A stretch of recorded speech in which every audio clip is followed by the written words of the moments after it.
Let's just start off with Halo Infinite. Okay. Let's get the cat out of the bag, the elephant out of the room. Halo Infinite. We had 8 minutes of glory. Just one of the biggest trailers ever. They just went through the campaign. They said it was a few hours into the campaign of Halo Infinite, and they went through this whole process. Let's break it down, Brando. What did you like? What didn't you like? So, again, like I said, when they started the actual showcase with the press menu to start demo, I thought, man, they're just jumping straight into it. It felt so good. I got those feels. I was excited. Now, yes, it is not something... I thought it was pretty, but and again, watching it the first time, I was just amped because I'm a Halo fan, and I was ready to see this. It was not that earth-shattering, like... reveal as far as graphics, because again, the Series X is being touted as the most powerful console ever, more powerful than the PS5, so they say on paper. This wasn't looking like, a Ghost of Tsushima type kind of thing, but for me, I didn't mind it. I was watching this and I was sucked in to the gameplay. It just brought back all those Halo 1 feels, which is what they were trying to do. I'm excited to see how they started this story. Halo 5, like you briefly mentioned, it kind of got out there in left field. I want to play the Chief. I want to play the Chief only, Brandon. Exactly. I honestly don't remember much of that campaign, but I like that they kind of jumped into... Spartan Lock. yeah, I do remember that. But they jumped in with a game that looks like it could be for anybody to pick up at that, if they haven't played the last few games or not, if they have. They said they will continue the story in some way, but it is going to be a great launching point for anybody who wants to jump into the Halo universe. And it is open world, is what it looks like from the map that we got. We have a map, and we have objectives that we can go to in any order, it looks like. So that's something that is really exciting for Halo. I like that they're going this new direction. With this new direction, this also graphical art direction they have as well. It is something that some people like. Some people may not think is all that impressive, but we will see, because the game is still a work in progress. It's not like it's done. We still have a lot of time before potentially November is when the rumor that it's coming out. So I don't know. What'd you think? I mean, what I really appreciate about the trailer, and I think it's important to talk about the philosophy of the Master Chief as a whole, because first off, Halo has kind of been, when you go to buy an Xbox, you buy it to play Halo. And that's how it was when Xbox was first released. Halo 1, the original, just shattered expectations across the board. We'd never seen anything like a sci-fi shooter like this before. It was incredible. And I think Halo 2 was the epitome of that console's gen. Like, Halo 2 was the perfection of a lot of features that we saw Xbox in Live. Halo. I mean, it was perfect. It was great. We saw whole movements in competitive play.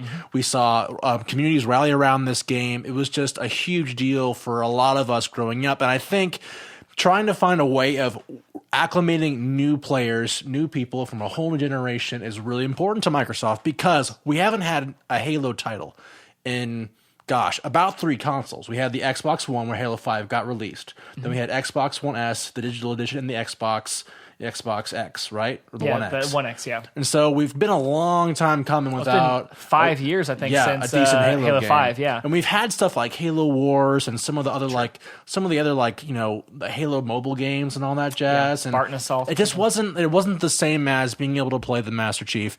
And the fact that they're bringing Master Chief back, it's a really great thing. But they did hammer the fact that it is Master Chief. You are playing as him, no question about it. They made that very clear. Yeah, and what's really great is with the current ability to play Master Chief Collection, you have access to all kinds of games. And if you have Game Pass, you can play Halo 5 as well. And they said that it's going to be like you said, a continuation somewhat of the Halo 5 story. You guys can burn through those campaigns if you want. But essentially, it's going to be the Halo that a lot of us have been clamoring and waiting for. And what's cool is that it looks really great. Some things that stuck out to me, of course, we have a new enemy. Yes. It's the Banished. Yes. It's a brute faction. Well, new enemy. It is not new for those who have played Halo Wars. Right. Halo Wars 2, I think it was... I have not played it, but I, from what I hear, Halo Wars 2, their enemy, the Banished, was the enemy in that game. So it is kind of cool for those who are fans of the series to have that, but we've never seen this faction in a mainline Halo game. So it is kind of cool. They have some of those little Easter eggs for fans of the universe. So yes. And I think another thing that stuck out to me was that the gunplay, super duper clean. You'd expect that from a Halo game. What Halo 5 what Halo 5 did really, really well is that although the graphics weren't amazing, it maintained consistent 60 frame play. Yeah. And it was really a whole lot of fun to play Halo that way. And looking at the trailer, it looks like it's no different. Just super clean gameplay. The gunplay looks great. My favorite gun that they picked out was the VK78 Commando. It was like their full auto DMR. And it was just like, it just shredded people. And they picked up a new shotgun, and I wasn't a huge fan because I miss my Halo 3 shotgun, my Halo 4 shotgun. I'm hoping they still have some of those old weapons still in there. We'll see. But also some cool features. Yes. Brando, a grappling hook. Grappling hook. What? Like what? That's awesome. Okay, so I'm always a big fan of these little things they'll add into it. I liked seeing it. I like the fact that you can use it to traverse. Again, the environment is going to be from what it looks like. It's meant to be open world, so you need to have things that exactly just that like ability. with Breath of the Wild with Zelda. You have the paraglider, whatever it was, which is a cool mechanic for traversal. This seems like it could be a cool way to get around the map, but also for combat. You could use it to get closer to your enemies. You can use it to pull those little explosive crates that you could then throw at enemies. Stuff like that was really cool to see how they were going to use that. I'm very excited to see how it works in gameplay. It looked like it was on a cooldown timer, which was interesting. And that's another thing, too, talking about how the game's going to work with it being open world. They didn't get too much into that, but if you saw the map they had open, there was a section for upgrades. Yeah. So I don't know. It doesn't sound like it's going to be some kind of like level up system. It looks like it's going to be more of based around weapon upgrades, maybe something to do with those grappling hook, the items and stuff like that. If there are items in the game, they did have like a drop wall or something where it says you acquired this. The weird bubble shield like thing that wasn't actually a bubble shield. Yeah, but you can shoot through it. So I'm like, hey, that's cool with me. Right. So Halo 3 beta. Exactly. Anyway. But no, I'm excited about that. Again, it's changing up the format a little bit. I like that. Again, open world Halo sounds really cool. I'm excited to see what they do. And it does sound like this is going to be, from what the developers have said, it may be the last Halo will get, because this may be just an ongoing service. Right, and they did say they want this platform to fit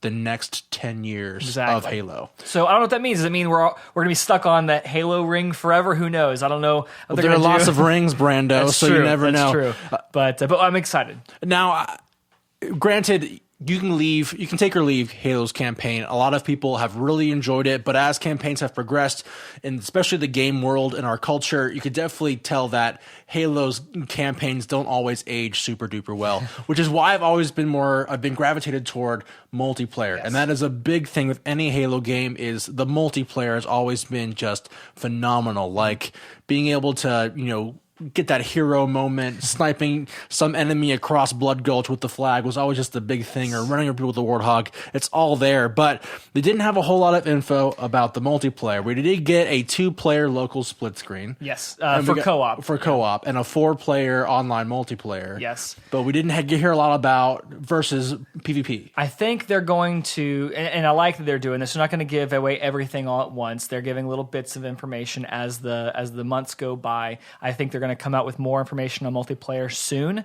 And it is something that they did come out and say, because there was a rumor out there, people were talking about, Halo Infinite may not launch with multiplayer, it may just be campaign only. Developers said, nope, forget that. That is not true. Halo will have multiplayer at launch, which of course, I think if they didn't have that, they should delay the launch, because Halo is known by its multiplayer. And Halo 5 multiplayer is still going strong. Yes. A lot of people out there are still playing Halo 5 multiplayer. Yes, exactly. Really, really, really want Halo Infinite to have great multiplayer. And we think that just based on iterations, Halo 4 was when they did the big shits from Bungie. They did a great job in Halo 4. Halo 5 had some things that we did like, some things we didn't like. It was better than Halo Reach because we didn't get the armor lock, But their multiplayer, I will say, Halo 5 shortcomings was on the campaign side. The multiplayer was probably the best multiplayer package since like Halo 2. Right, and having cool things like Warzone has really helped the Halo franchise. But we aren't going to get Well, I don't think we're going to get a Halo Battle Royale. Let's hope not. I will say, don't dilute the brand. Things can totally change, but I think a while back, months and months ago, I think one of the developers at 343 said the only BR you're going to see in Halo was the battle rifle. Exactly. So, thank goodness. We'll see. And hopefully the Halo 2 BR, because that was the best one. Now, I will say, talking about Halo Infinite again, there are criticisms out there, and again, it's not something that's all sunshine and rainbows. People did say, because it was a mixed reaction. Again, I was excited. I know you were excited. We are fans of Halo, but we're not blinded by that. Some people did say and criticize the graphics, and I know we mentioned it earlier. That is something that is interesting they're going to do. They did announce that there is going to be a ray tracing update for Halo Infinite that will come after launch. Now, that's going to be interesting because this is one of those things that going into the whole games showcase, this was Microsoft's time to show off what the Xbox Series X can do. Now, I thought the game looked fine. I did not look at it and go, that was whatever. But I'm a fan already. I'm a fan of Halo, so I was just excited to see the game finally. But what people are saying online is that it may not have looked the best to what we would expect from the best, most powerful console ever made. What are your thoughts on that? Do you think that we have to worry about that, or is that something that Halo will be fine? We'll be okay. We're going to look back on this and go, it was no big deal. Yeah. So I would say that you're right. It is kind of odd that Xbox would push this massive title and not have the kind of graphic resolution that we would expect from another AAA title. Like, I think Cyberpunk's going to beat Halo out of the park. Sure. It's fine as far as graphics go. I will say, though, coming from a typically more competitive Halo background, it is so important that everything works perfectly smooth in a Halo game.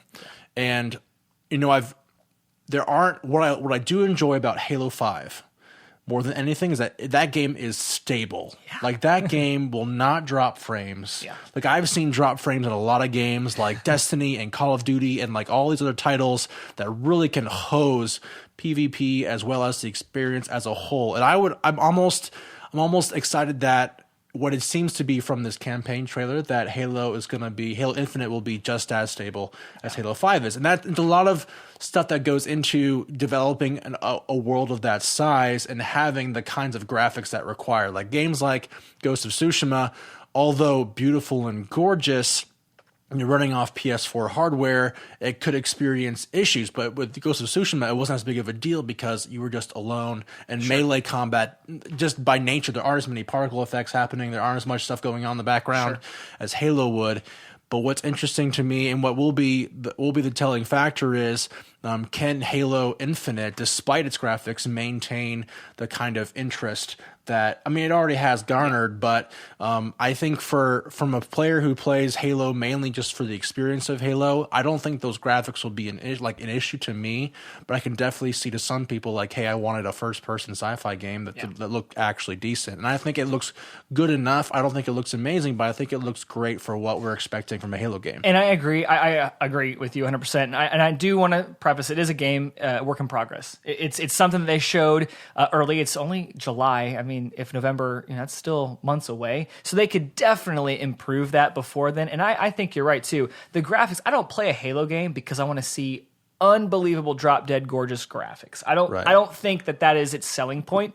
And so that's why, you hear a lot of criticism about it. It's like, yeah, you know what? Maybe that one brute named, I think they're 343 has kind of gotten in on it, named Craig. There was a brute that was literally in there that had a very just somber expression, and now it's full of memes and stuff. But I think that kind of stuff, it's like, whatever. It's fine. There are tons of games out there that are amazing. I think of like Fallout games. Those games aren't drop dead gorgeous, and they are buggy. There's bugs galore on that, but it's still a fun game. It's that kind of universe is great. I think Halo is all about the gameplay. It's all about that multiplayer. I do like the story. I hope that Infinite kind of gets back to that original Halo 1, 2, 3 story as far as the way you feel about it. So to me, that's why I play. And again, if they're going to come out with something like a ray tracing update later, that's all gravy to me. I'm excited about that. But it's something that, like you said, 60 frames a second. They've already announced it's going to be locked in there. It's going to be buttery smooth.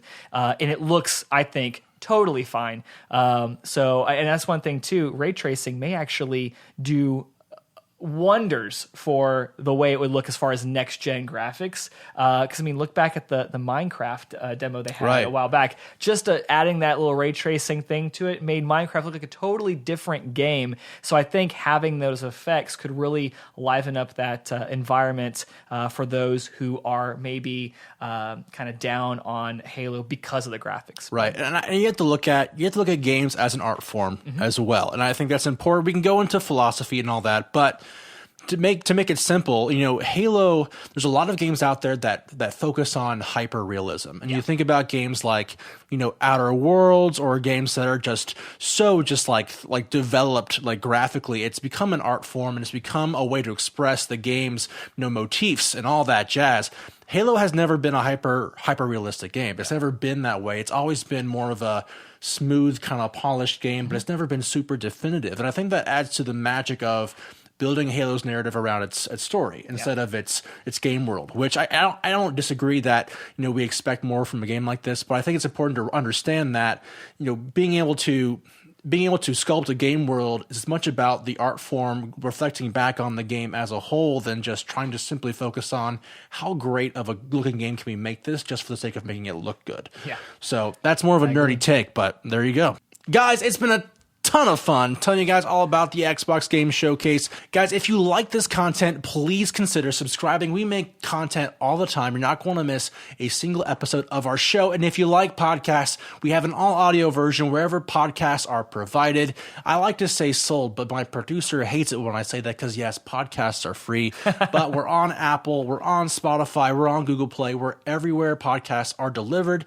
And not only that, but guys, if you like what we do here, be sure to hit us up on Instagram at The Gaming Casuals. We post stuff there all the time. You want to chat us up, let us know about things you're thinking about. If you liked any of these games we announced, be sure to let us know down below in the comment section. We want to hear from you guys. And of course, have a great day, and we'll see you guys next time on another episode of The Gaming Casuals.